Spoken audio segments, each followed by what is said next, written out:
الآن المحاضرات الأولى للسيشن الأولى اللي خاصة في Best Practices of Innovation Ecosystem. شكرا. يتقدم الأستاذ المهندس عبد الله المزروع. السلام عليكم. وعليكم السلام، يا هلا أستاذ عبد الله، شلونك؟ مساء الخير، الله يمسيك بالخير دكتورة. مساء الخيرات، مساء الخيرات. جاهزين؟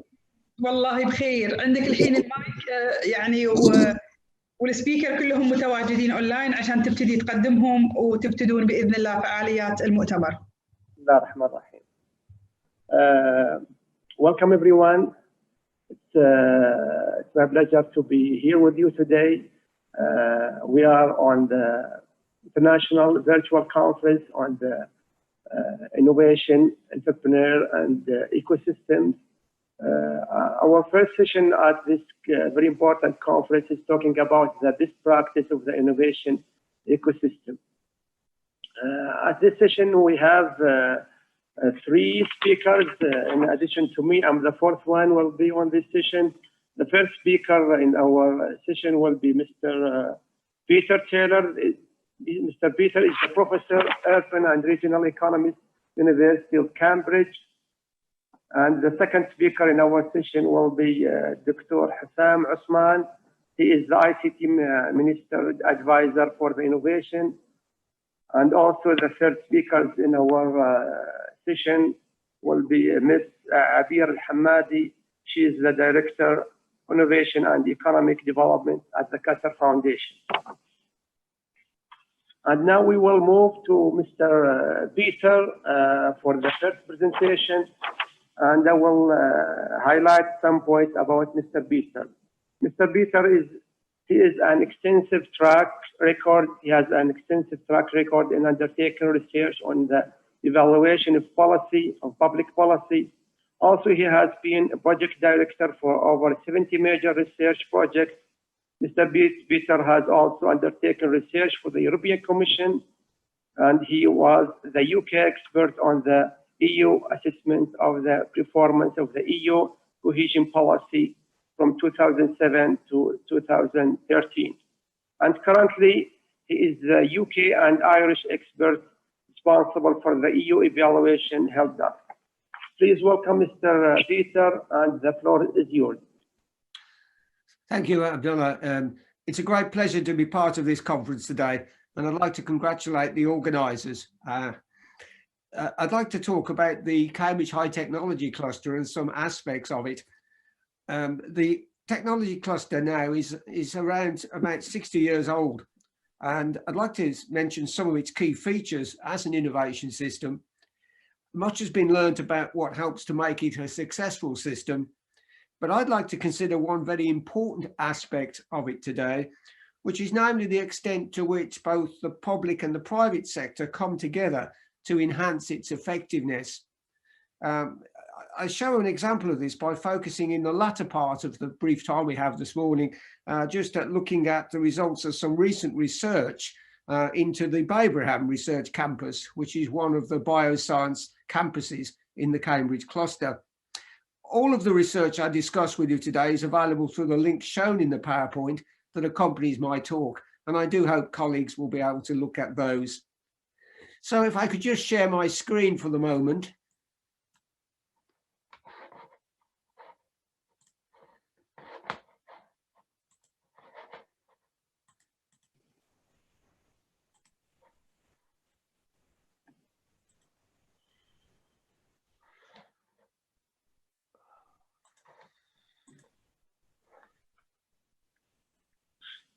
There's the old Cambridge, which many people may be familiar with, which is the old Cambridge colleges, and this sort of picture shows it. There's then the new Cambridge, which is here. This is the Laboratory of Molecular Biology. And of course, the new Cambridge is very much about high tech. So there's over 5,000 knowledge-intensive businesses now in the area, employing a lot of people with quite a large amount of turnover. And of course, the University of Cambridge is a university which has a lot of research going on and lots of very research active students. So the old Cambridge has often been running alongside now for 60 years or so with the new Cambridge. And Cambridge has become quite a successful place for innovation. This shows you just for a recent picture of the build-up of patent activity, which is only one measure of innovation, as colleagues will know, but it certainly gives an indication of Cambridge's success as being the top city in the UK. In the Cambridge cluster, as it's evolved, represents the evolution of three main technology platforms that have been converging. There's the biotechnology, the information technology, and nanotechnology. And of course, this is a very open innovation system with the transfer of tacit knowledge really helping to integrate the activities. And in general, the businesses and the ecosystem, the entrepreneurial ecosystem that I was referred to earlier by Hanedi, basically has evolved considerably over the last 60 years. And as you can see from early beginnings, it's gradually developed through time, building on different aspects and organizations and new businesses that have come. And actually, therefore, that's built quite a powerful system now of businesses and knowledge institutions and other organizations interacting together in the system. Many companies here now, so from very small academic startups to considerably large companies coming now, foreign direct investment, and so from small beginnings to bigger companies. Now, the innovation system is obviously made up of many different components, but I see the innovation system really being about the integration of knowledge, finance and business, and all crucially in the place. And I think our colleagues today are all experts and researchers, of course, thinking about the boundaries of interaction between these different components. To me, successful innovation systems are the ones that integrate these boundaries particularly successfully. And just so much has been learned in recent years. And these conferences like today just help us to understand more about the key interactions that are so important in the system. Now, I obviously don't have a lot of time today, but I've spent quite a bit of time in my career with others looking at what makes for a successful innovation system. And in the PowerPoint for today, I mentioned a few things. I don't have time now in this session to talk about them, but they're there for colleagues to consider and perhaps we could discuss later. And so I mentioned some of the things that I think have helped to make the Cambridge innovation system successful. And they reflect very much the sort of things that have already been mentioned in the earlier sessions today. And there's my checklist for success, which perhaps during the course of the next 2 days, things will be discussed on each of these. But moving on now, I'd like to look more at the bioscience cluster in Cambridge, because I think the bioscience system has been one that's developed very, very powerfully in recent years. If you look at the sort of level of patent activity again in Cambridge, you can see that if you compare it with some of the other world locations that have got very high levels, then of course America dominates the actual volumes of life science patents. But actually, if you standardize these areas for the population, then you see that Cambridge has been punching pretty much with its weight, really. And so it's certainly generating a substantial amount of bioscience activity and patent activity. This is, I don't know if colleagues are familiar with the Cambridge bioscience system, but this shows you a map of the bioscience centres that are all the way around the centre core of Cambridge. Now, each one of these centres varies quite in the sorts of things they do and how they actually plug into the ecosystem. So some of them are very much populated by private sector firms. Others are based around one or two more institutes, like the Wellcome Trust Genome Campus. And the one I'm going to talk more about briefly today is the Babraham Research Campus, which has a more mixed composition. Now, it's been quite interesting to look at the evolution of this ecosystem around bioscience. In fact, it's the strong integration, close synergy between university, industry, government, and charitable foundations. And this would be the same, I suppose, the world over. But through the years, it's been very interesting to see how the boundaries of interaction have come together following the Venn diagram I mentioned earlier. In fact, the role of the Medical Research Council and other charitable and research funding bodies has been very important.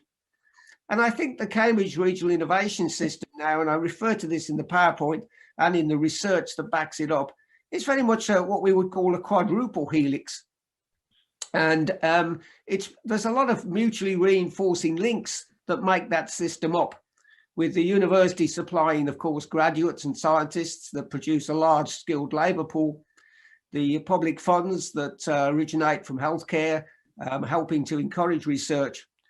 Much to discuss about this, not much time today just in this session, but a lot to say. And really, I think what we've seen and what has happened over the last 60 years, but the last 20 years particularly, is that the interactions have formed a sort of place-based, circular and cumulative causative flow. And this diagram, perhaps which we could discuss later, gives you some indication of how the ecosystem sort of works to bring the different components together and enable effective exchange of knowledge and entrepreneurialism as well, to facilitate the commercialization of the research, as well as, of course, ensuring that it's meeting some of the most important needs of our age in medical science. And I'm now going to just focus in the second part of my talk today and look at one particular feature which I think has been particularly important in the Cambridge Innovation System. And I'm going to look at the Babraham Research Campus, which was one of the campuses I mentioned earlier.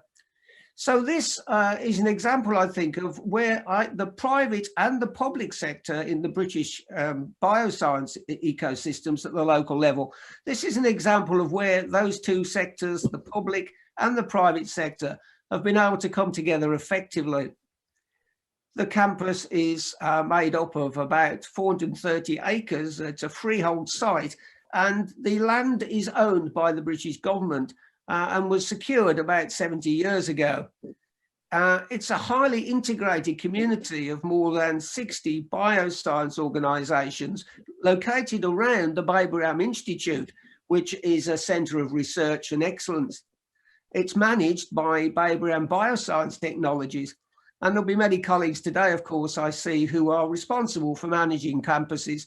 And there's a lot of, obviously, expertise and to be shared around the world. The campus supports bioscience by advancing discovery and providing facilities and capabilities very much for early stage and then accelerating commercial life science organisations. The research I'm pointing to today is available to colleagues through the link in the PowerPoint. And we've just completed this bit of work looking at the economic impact of the Babraham Research Campus. And much of what I'm referring to, obviously, is explored in detail in this report available at the link. The thing about this particular research campus, which I feel it serves a niche in the innovation system, is that it helps to facilitate the development of companies in the life science sector that are typically underserved in the UK and in fact many countries, I think. They're at the early stage of incubation and they have an ambition to scale up to an initial public offering. But many of these companies, in my experience, and I think it's true in many countries, they find it difficult to get good premises and property and a good startup location, and their uncertain viability and relatively high risk profile means they're not attractive to many more commercially orientated science parks. Therefore, by offering relatively a degree of acceptance that enables these smaller businesses to get off early through the offer, this encourages them to develop, and it overcomes a market failure. And the public state supported innovation campus like Babraham, by providing accessible premises, it enables these companies to start up and to progress quickly. In fact, it's important to have very flexible and affordable space on research campuses for this particular type of company. And this just shows you how much the companies on the Bagram campus appreciate that. So what the evidence tends to suggest is that this particular type of campus, which facilitates the early stage startup and allows bioscience businesses to scale up, it's particularly welcome and important in developing the business and the wider ecosystem. And the Bagram Research Campus enables the provision of facilities as well, all of it on terms which enable the businesses to flourish and develop. One of the interesting points is the way in which the interaction facilitates businesses to come together with the research in a sort of neutral space for interaction. And of course, not at the present times, but normally post-COVID, the campus would be a hive of activity, of lots of folk coming together, people coming together and interacting and exchanging ideas and knowledge and deals to facilitate commercialization and entrepreneurial development. The evidence in the report, which I allude to, shows that this sort of support structure that can be put in place into this sort of ecosystem can have powerful impacts. And obviously, the evidence is in the report, which I can't go through too much detail now. What we were able to do in the research, and I think this is an important feature of where you get public and private sector funding come together, is we were able to look at how the companies were able to grow, what sort of value they were able to create. And interestingly, they created a very substantial return for their investors, as you can see. We're also able to look at how this sort of campus enabled the attraction of commercial investment. And the evidence points to quite substantial impacts from this way of working. It did seem as though the businesses on the science campus, the bioscience campus, they were able to accelerate discovery and fundraising, and that translated into economic success and the entrepreneurial outcomes that were alluded to earlier. I won't go into much more detail now because I'm running out of time, but what the evidence from this particular study shows is that well-targeted public long-term sector support over a period of time could really enhance the creation of knowledge and drive innovation and enable the entrepreneurial life science businesses to flourish.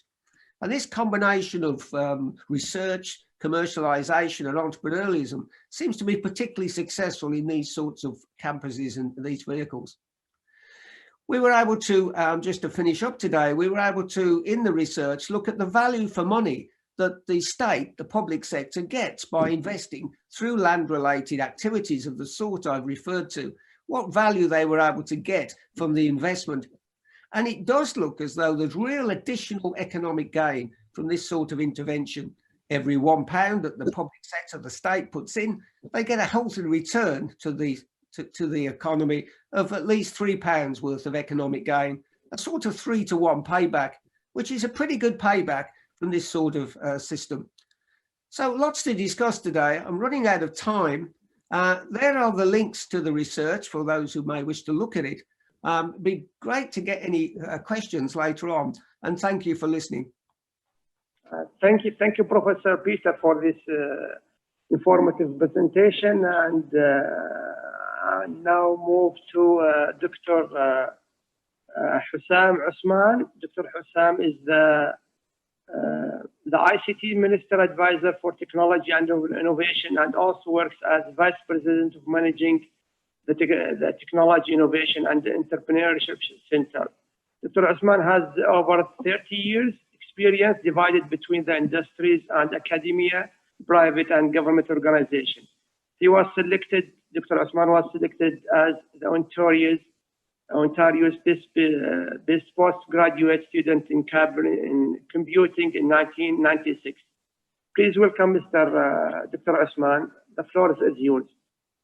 Bismillahirrahmanirrahim. Shukran لحضرتك. Greetings to all, conference chair, roundtable chair, distinguished speakers, ladies and gentlemen. طبعا خالص التحيات لدولة الكويت العزيزة جدا دائما. Great pleasure to join such an important event. Like it's a very kind invitation of you So if you allow me to share my screen and show you my presentation.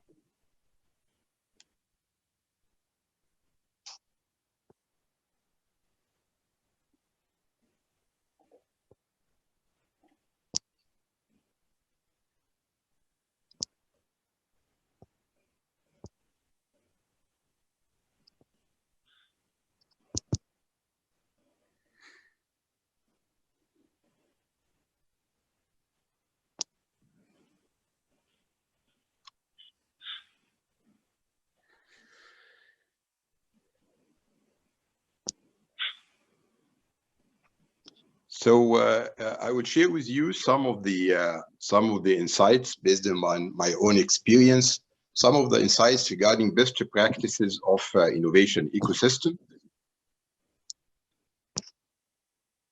Of course, like as a government, and in Egypt, we are a large young population.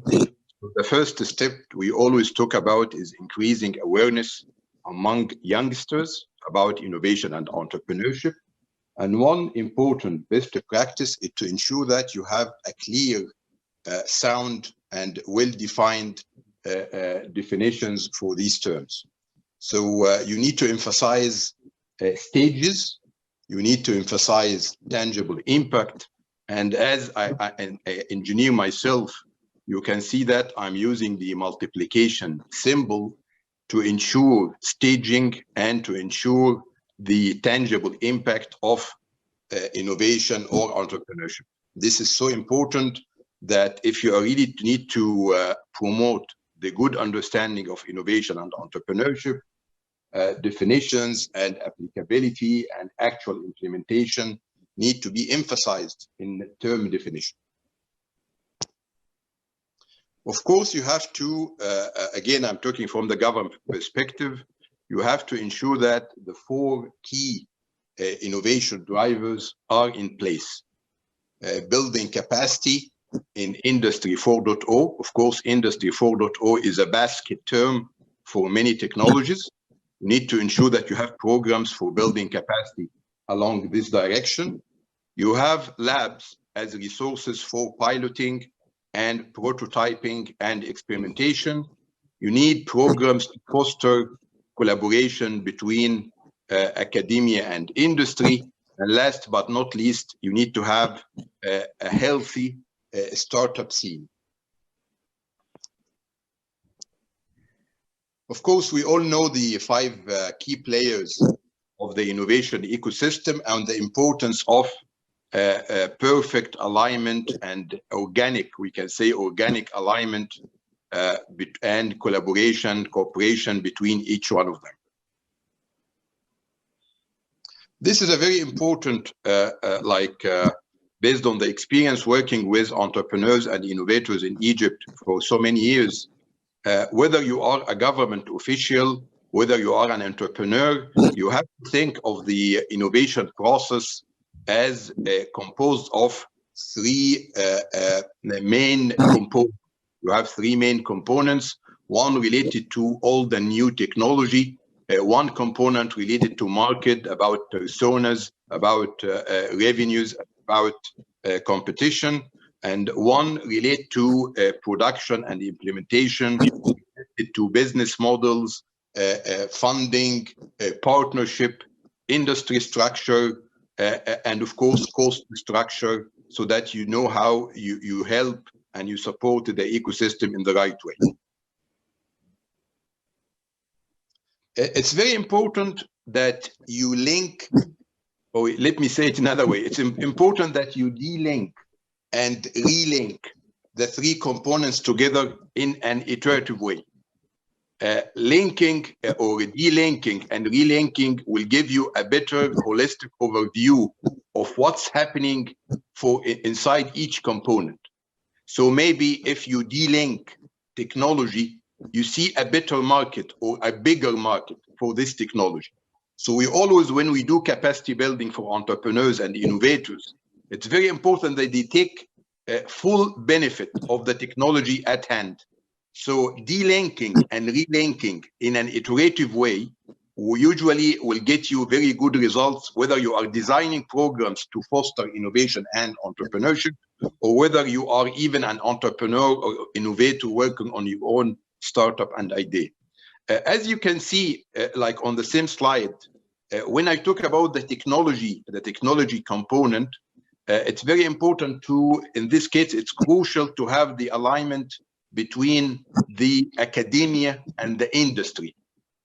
This is a very, like here, if we are talking about collaboration and alignment between academia and industry is very important for the technology component. When talking about the market, in this case, it's very important and it's crucial to have the alignment and collaboration between the government and between industry. Similarly, if we are talking about the production where you have laws and funding and cost and business models and so on, the perfect alignment between the funding mechanism and the government is very important as well. So like you see here how the definition of the innovation, whether it's invention times commercialization, how it's aligned with the three components of the innovation process. So you are designing a program to help entrepreneurs, to help innovators. So you have the three components. You do the delinking and the relinking iteratively, filtering out inappropriate technologies, inappropriate markets, inappropriate business models, and cost structure or industry structures.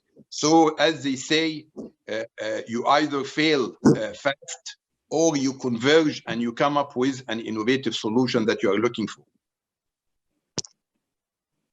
So again, as you see that on the slide, starting like if you are designing an innovation program to foster innovation, you start with generating so many ideas and you target implementation. But meanwhile, in between, you do this iteration, delinking and relinking, filtering out inappropriate components until you converge and you come up with the target innovative solution or the target innovative program for the ecosystem.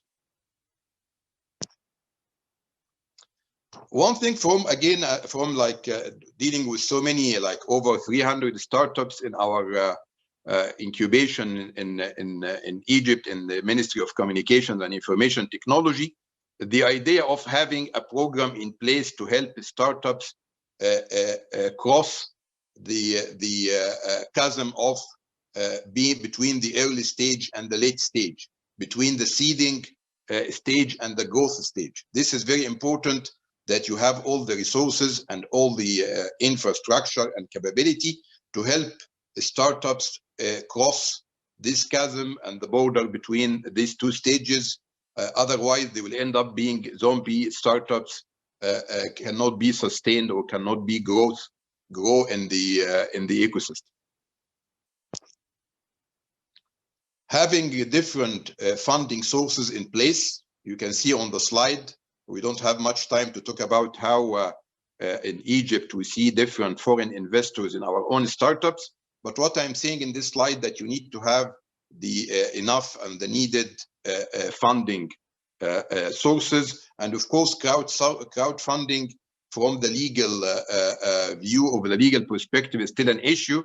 But again, it's a very important mechanism that you need to work on and avail in your ecosystem as well. So startups have to be trained. They have to learn how to take advantage of the different funding mechanisms and how to effectively and efficiently use the fund so that they smoothly can move from one stage to the other. I'm just giving you some quick snapshots about the situation in Egypt. We were doing fine, like, I mean, the data I have till the first half of 2020 and in 2019, when it comes to the number of investment deals and the ticket size, Egypt was leading, whether on the level of Africa or the Middle East. And of course, in view of the pandemic that, inshallah, we are going to pass very quickly, some challenges are there for the startups, and some tailoring were needed in the way we support startups and entrepreneurs in Egypt. This is an important slide related to the business model. Most of the startups nowadays, we see that the platform business model is trending, it's growing. But we see some lack of utilizing technologies in the right way. You need, like, if you are going to apply, and that's what we give to our startups, a bit of advice to them. If you need to effectively utilize and use a platform strategy for your solution, you need to better use technologies as like data, big data, data analytics, and AI, and so on, so that you make a good advantage or take benefit of these technologies to implement the business model strategy in the right way. Even for us as a government, we are using a platform strategy to foster innovation and entrepreneurship. As you can see, of course, you need the international and cross-border collaboration to be able to foster and transfer knowledge and foster innovation. As I mentioned, you have to work with different funding sources. You need to foster establishment of clusters where you have like academia and industry working together. And you need two sub-platforms. One platform is a hybrid platform, which is physical in the sense of having a network of innovation hubs nationwide across Egypt. The other one is virtual, online platform as an online first point of contact when it comes to talking about innovation and entrepreneurship in Egypt. Similarly, in addition to having like training centers and academia and so on, it's very important to have a virtual platform for capacity building, and you help students and entrepreneurs and the young population in Egypt learn and build the capacity, as we talked about Industry 4.0 technologies. So you work with the private sector to avail a full portfolio of services, capacity building in schools and universities, looking for innovators through competitions, pre-incubation to help them build their own business models, incubate to turn into startups, and postgraduate services to help them thrive and be sustainable in the economy. So you convert potential, or let me say, aspiring entrepreneurs to potential entrepreneurs to real entrepreneurs, and you have the full value chain and value network in place. So in Egypt, when we talk about the virtual platform to help and to foster innovation, we have Egypt Innovate platform, open data, open source platform, availing different tools and different success stories, ideas bank, and all of these necessary component to foster innovation among the young population. And as I mentioned, this is augmented with a network of physical innovation hubs in universities nationwide. This is again another very important component of the role that we do when adopting a platform strategy. This is a platform in Egypt we use to build capacity in disruptive technology. It's kind of a nationwide virtual university, crowdsourcing the best online MOOCs through the best providers, and availing this to Egyptians everywhere for them to learn online, enhance their capacity, work as freelancers, and work on their ideas and establish their own startups. As you can see in the just one slide how things are moving. We started this 2 years ago. You can see numbers, you can see in different Egyptian governorates, and you see the focus. And of course, we try to do our best for the FAR governorates to take advantage of this program to learn about new technologies as AI, Internet of Things, cloud computing, blockchain, and so on. So again, this is part of the platform strategy we use as a government to foster the whole ecosystem of innovation and entrepreneurship. So that's all, and please, it's a pleasure if you visit the teak.gov.eg website and have a better insights about our numbers, about our data, and how we what kind of programs in detail that we are running to help the youngsters in Egypt innovate and build their own startups. Thank you very much. Thank you, Dr. Osman, for this insightful presentation. And now we are moving to Ms. Abir Al-Hamadi. She is the Director of Innovation and Economic Development in Qatar Foundation. Dr. Abir is the Director of Innovation and Economic Development from June 2018 to the present, and she was the IP Commercializing Manager from October 2013 to June 2018, and also she was the Manager of the IP and Technology Transfer from November 2011 to October 2013. Please, Mr. Abir, the floor is yours. Yes, thank you, Dr. Abdullah, for the introduction. I would like also to thank the Dr. Hanadi and the organizer for giving me the opportunity to speak to you today about the Qatar Foundation experience and best practices in creating innovation ecosystems. I would also like to thank Dr. Peter and the speakers that spoke about their experience in Egypt and UK. Without further delay, I would like to share my screen with you, and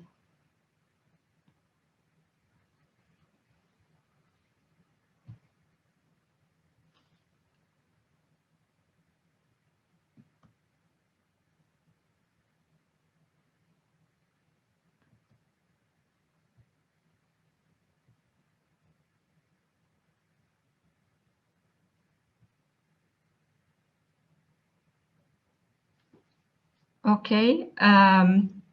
So I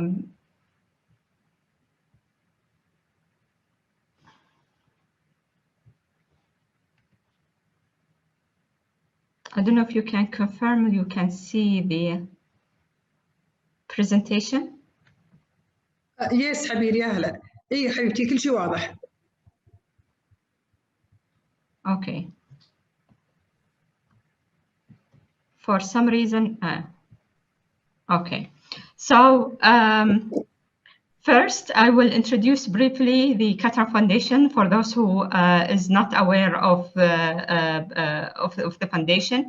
Then I will speak about the research development and innovation pillar within QF. I will zoom in to talk about the knowledge transfer and industry development office within the foundation. And then I will share some best practices and tools to enhance the innovation ecosystem within the foundation. And I will conclude with some summary point. The foundation have been established in 1995. There are, it is one of the largest private non-profit in the world. We have four main pillars within the foundation. K-12 educations and the school is one pillar. We have higher education as a second pillar. We have Hamad bin Khalifa University, our local university, but we have branches of US and Western universities such as Texas A&M, Will Cornell Medical College, Northwestern University, UCL, HAC Paris, and VCU and others. The third pillar of the foundation is research, development, and innovation, and I will talk extensively about this pillar in my presentation. And the last pillar is community development, where this pillar include, some initiatives such as the Qatar National Library, Al-Shagab, QNCC, and other initiatives. So, in short, we can say that the foundation is all about empowering human resources, and it does so by, tapping into those الآن سأقوم بالحديث main عن كيفية تطوير. So talking about the research development and innovation in Qatar Foundation, the journey really started in 2006 by creating the Qatar National Research Fund. It's a fund program that fund researcher-led projects competitively. Since the start, maybe now 14 years ago, the fund have enabled a very strong creation of research capability within Qatar. After 2006, the foundation also have created the Qatar Science and Technology Park, which is the first integrated free zone accelerator incubator, because it was established in 2009. Then in 2010, the Qatar Foundation also created a biobank, which collect a comprehensive spectrum of the Qatari biomarkers, and those are available for researchers to research on. Since 2009 as well, the foundation have created 3 research institutes, one for the area of biomedical research, one for the energy and environment, one for computing research. And in 2012, the foundation also have created the Qatar Genome Project, a project dedicated to do whole genome sequencing of the Qatari genome.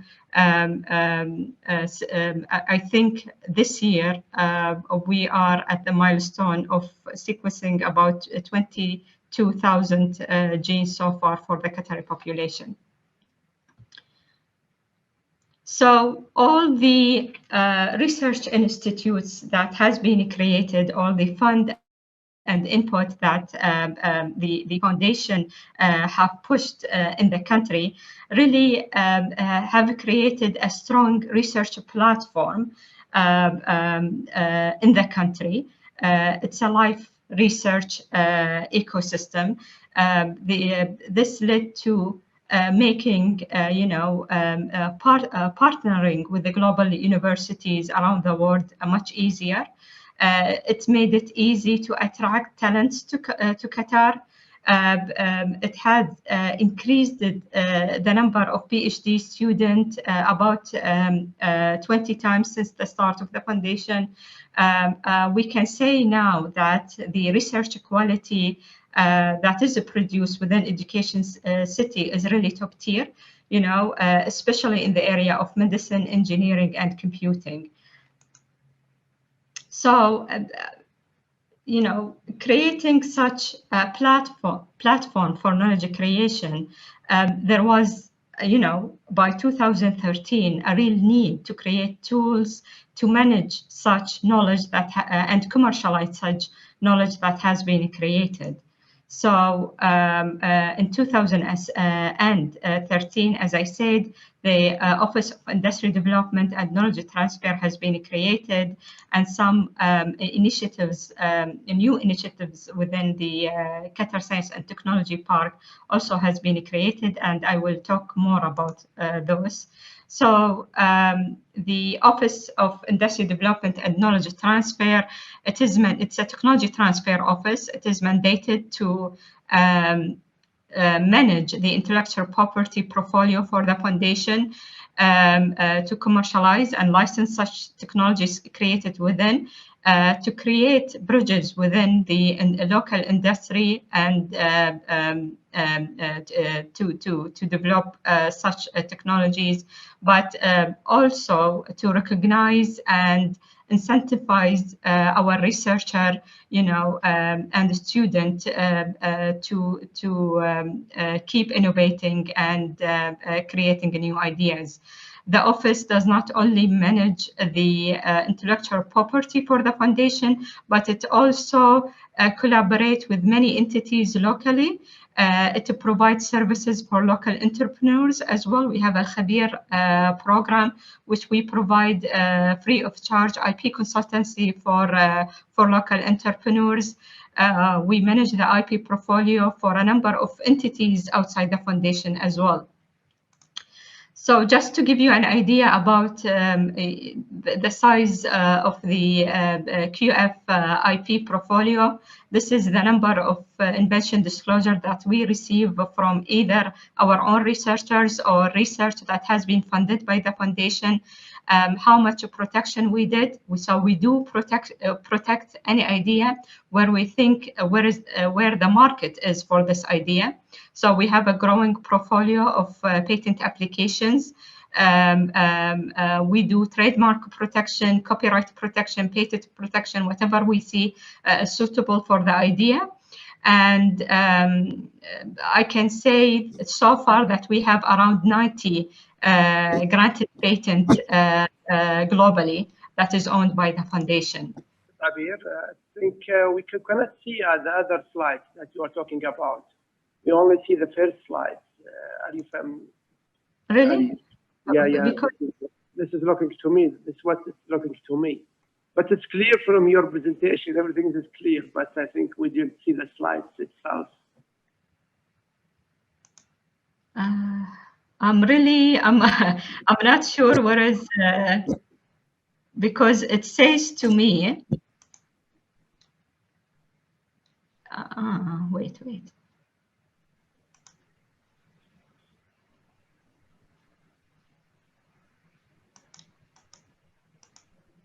And by the way, you still have 3 or 4 minutes to. Okay, so I will continue anyway. Yeah. Okay. And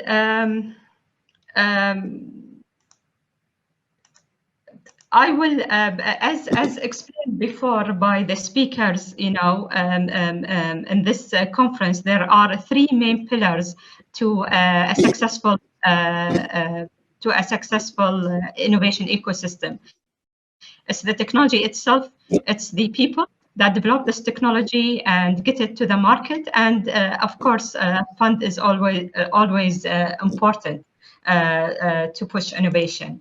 So I will share with you some examples of how we manage the technology part of it first. Let's say first of we do it by partner. Getting into partnership with a leading institute. One example is the Qatar Computing Research Institute.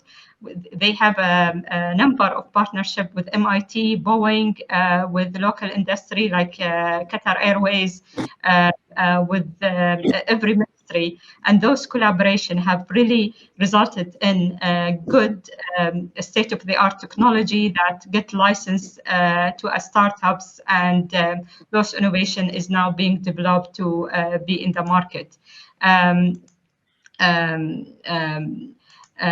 Another very important is for the intellectual property to be vetted carefully. Every disclosure that received by the office get evaluated carefully.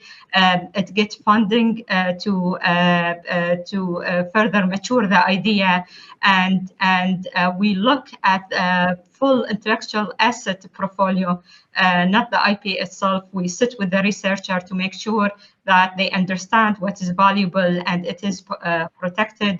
We have licensed data to a local companies, because data were very important for the company to develop their technologies.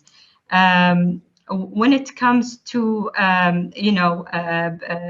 training and getting the people ready, the HR component of innovation, we have created special tools for our researcher, such as the Innovation Fellowship, which is a position that free the researcher time only to do commercialization and further de-risk their technologies in order to prepare them to be launched in the market.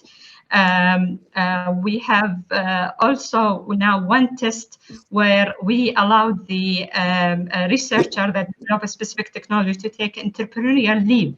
This is fully paid leave by the foundation in order for him to support the startup that licensed this technology and transfer the knowledge how into the people that work on those technology from the startup side. Another special program is the Research to Startup program in QSTP, which is,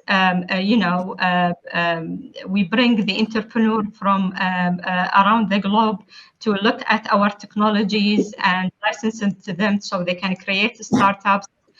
We have created culture within Education City, many challenges and programs that also foster innovation for a student. And finally, funding is important. We have plenty of funding programs for the innovation. I know that I took longer than longer than expected, but to conclude, I mean, the foundation is working really hard to push innovations from their side to the local community. I'm sorry for taking longer. Thank you, Ms. Abir. Thank you, Ms. Abir, for this interesting presentation and a lot of information that we learned from it. And now I think it's my turn to present my presentation. I will not be that long. Since I forget to introduce myself at the beginning, I'm the Abdullah Al-Mazrou, the Director General of the GCC Patent Office. I work in the field of the IP since 2012. So now I will share my presentation with you.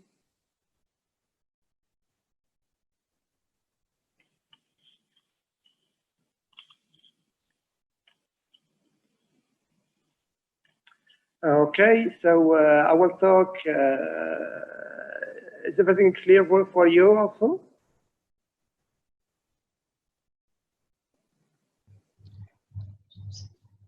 Yeah. Yes, it's clear. Thank you. Yeah, I will talk about the innovation ecosystem, this practice of it, and in this regard, I will highlight some information about the innovation ecosystem itself, and then at the final, I will go through to the best practice of this innovation ecosystem. So before, at the beginning, we will see now why do we need to talk about the ecosystem. The ecosystem itself, we can define it as the players and stakeholders and community members that are critical for innovation.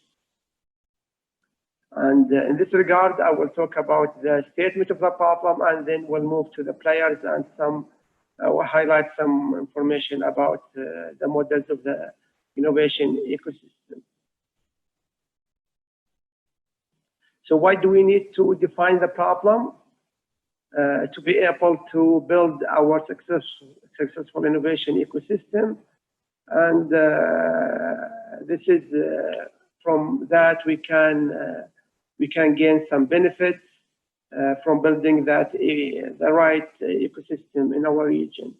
So those benefits we may highlight on it. It's we can by that we can solve real problems and also diversify the economy and then creating jobs. And this is the final goal for any innovation ecosystem in the economy.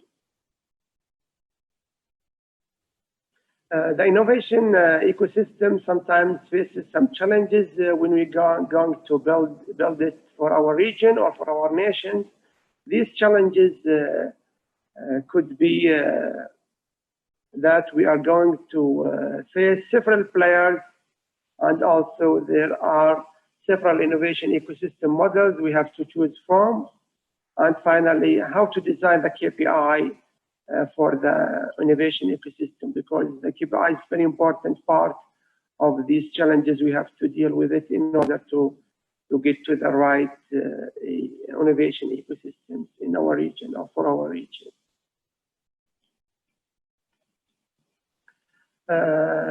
Also, by this, I will highlight some obstacles that facing the GCC innovation. Those obstacles in general is the low of spending on R&D. Unfortunately, most of the GCC countries, their spending on innovation is less than or about 0.5% of its annual GDP. Some GCC members and GCC states are above that, but most of those countries are around this number. And they are moving to where to increase their spending because the benefits from the innovation ecosystem, especially and innovation in abroad. And the other obstacles that we face in our region is how to transform or transition from oil-based economy into the knowledge-based economy. There's some work should be done in this regard to move smoothly from the previous area into the new area. One of the other challenges also we're facing are the budget, how to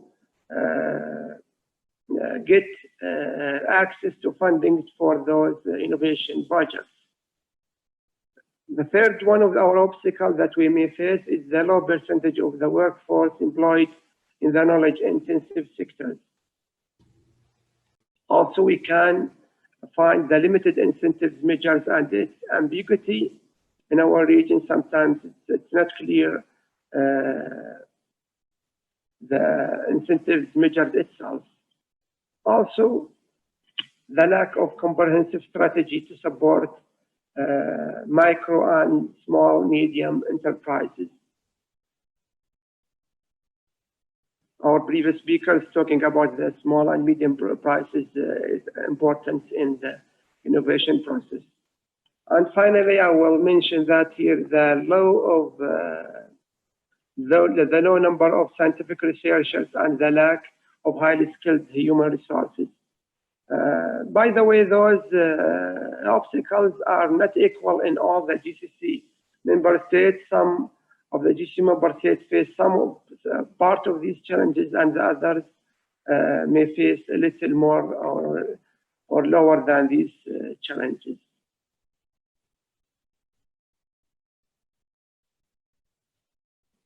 Now we are going to the players of the ecosystem or the innovation ecosystem. These players are differed by different national ecosystems.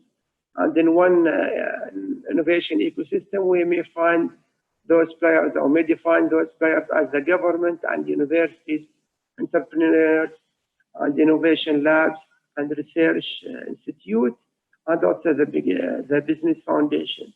What the government can do in this regard, the government can play its very important roles, and also the government can play its roles from upward to downward, upwards to downwards, like most of our countries. And I think in the US, the government roles start from downward to upward. So what the government can do in respect to the universities, it can establish university and also can promoting inter-university collaboration. Also, the government can funding the research institute and also promoting collaboration between the research institute and its region, and also the government can providing the industry with the platform for the knowledge sharing. The government also it can governing the IP protection and services. The IP protection can be done through the IP offices, even its regional or national IP offices.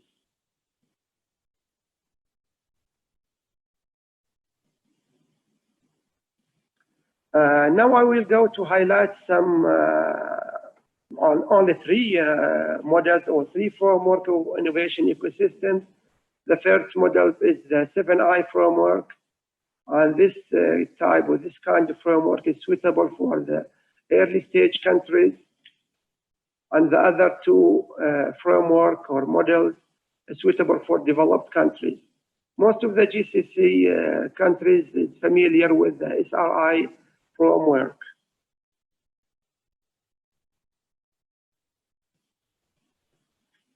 The SRI industry cluster models comprising of three areas. The first area is the economic foundation and the related and supported industries, and then go up to the knowledge-based industries. The economic foundation, there is 5 elements at this area. Those elements are the human resources, which is the skilled workforce, and the policy framework also, capacity and financing, so to get to the funding, and also the innovation system and infrastructure. The infrastructure, we have maybe two kinds of infrastructure, the digital and regular infrastructure that support the innovation.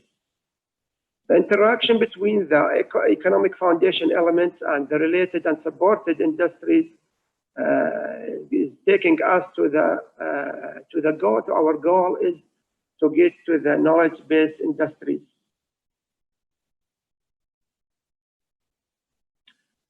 And as we can see now, I will move to the third type or the third models of our innovation ecosystem. It's the open innovation. The open innovation focused itself on 5 elements. Those elements are as follows: the networking. Networking is very important to be able to make partnership with others, and also through collaboration we can save risks and costs.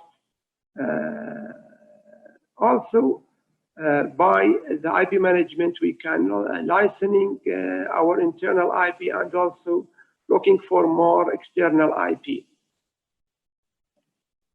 These are the 5 elements of the open innovation. Now, I can see the open innovation in our area is getting more and more because it's as we all know that no one company or no one institute has the all answers for each problem.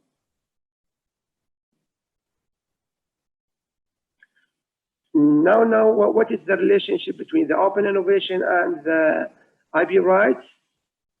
As we can mention, as you can see, the open innovation is based on sharing the ideas and the research between the parties or between the institutes, while the IP rights itself is dealing with or talking about the excluded others from using firms' ideas and inventions.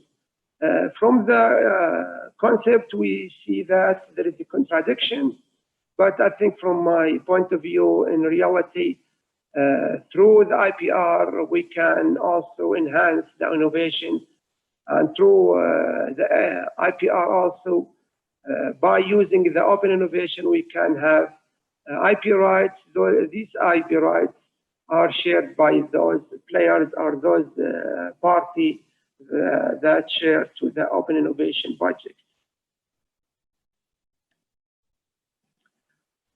Now, it's very interesting to also to read what the Philips company said about the open innovation here. She writes that this innovation research is based often best carried out through partnerships. The days of innovation is in isolation are over. No one company can be expected to know all the answers. This is right, and this is very important and interesting also announcement. And we can move right now to the best practice of this innovation ecosystems. It's not easy actually to get to the best practice of each innovation ecosystem for each countries or each regions, because as you know, it took Boston and Silicon Valley years, if not decades, to build their ecosystems. And by this, I can also suggest that the best models for our regions is the SRI innovation ecosystem. The SRI innovation ecosystem is focused on the 5 following elements. It's focused on human resources, infrastructure, especially regarding to the institution and facilities, and also the government innovation system and finance. Once we have these elements, we can reach to the successful innovation ecosystem. And by this slide, I think I reached to the end of my presentation, and also I still have less than 1 minute. Thank you so much for listening, and I can now, Dr. Al-Hanadi, now we can move to the round table if it's possible.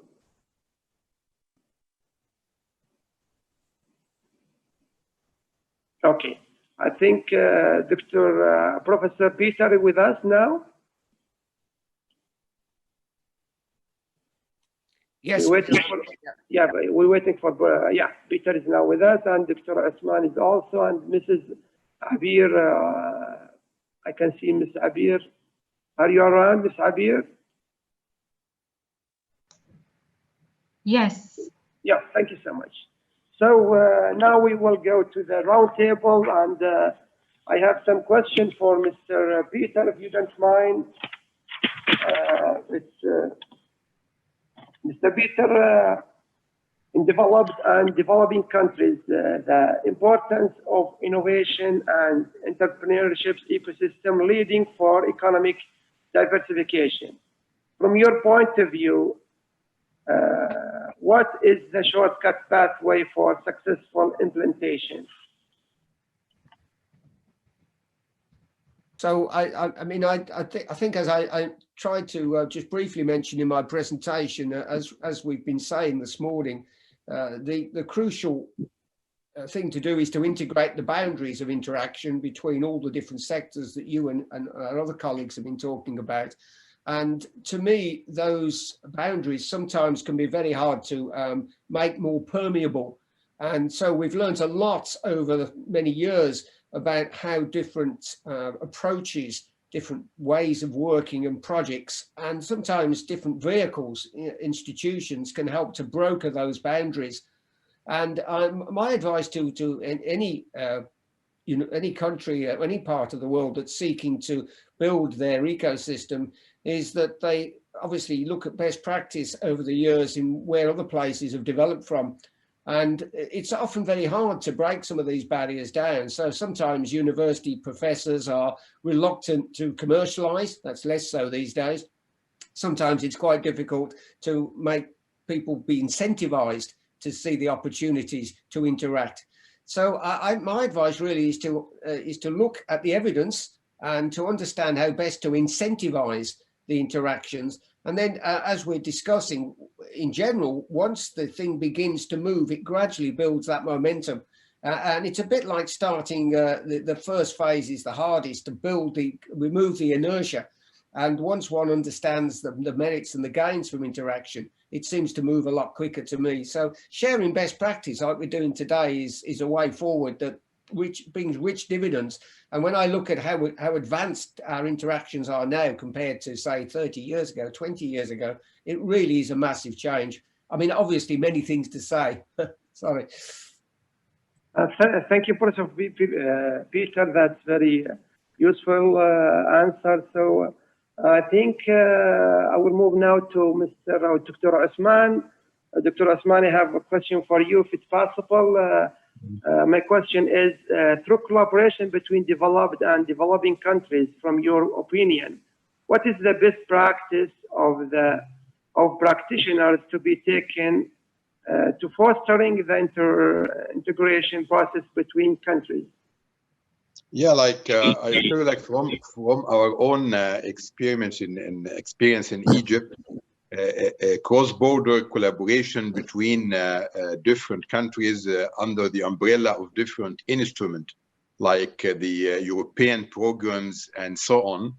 What we do in Egypt, for instance, that we keen to partner with different countries worldwide through a program where we foster R&D between different parties. So we do matchmaking between the ecosystem players in Egypt, for instance, with the ecosystem players in another European or the US or another country. And we as a government, we give some incentives to the local players who will participate in such an engagement, and the other partner will do the same for their own counterparts. So at the end of the day, we have like an umbrella, and we do the matchmaking between the parties, between universities, industry, and the counterparts worldwide. And we give them incentives how they work together to address a challenge that's needed by both. We are successfully doing this with many European countries so far, and we have many running R&D projects in Egypt under our own umbrella for this scenario, where they work together and we kind of pay and handle our own locals to do the same for their own locals. And similar, we do this for the capacity building as well, like for capacity building of students and of graduates, take advantage of the new disruptive technology. Again, it's very important to do cross-border collaboration with others so that we transfer knowledge and we build capacity of our young population. Thank you, Dr. Osman, for this information and your kind reply to my questions. And Ms. Abir, are you ready for my question? Yes, ready. Okay. Let me ask you almost the same question that I asked Mr.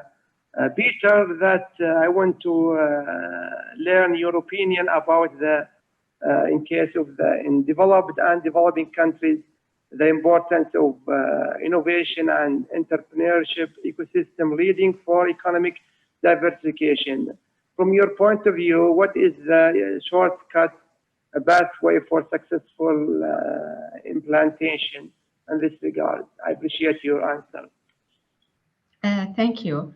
First, in my opinion, there is no shortcut to innovation. I think the process of creating knowledge is a long-term process. I mean, when I look at researcher, I ask them how many years you are researching on this field. If it's 10 years plus, then I think he has something that may be ready for commercialization.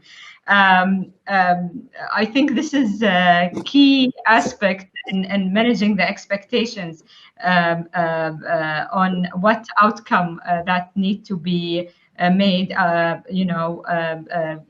from research-based entities.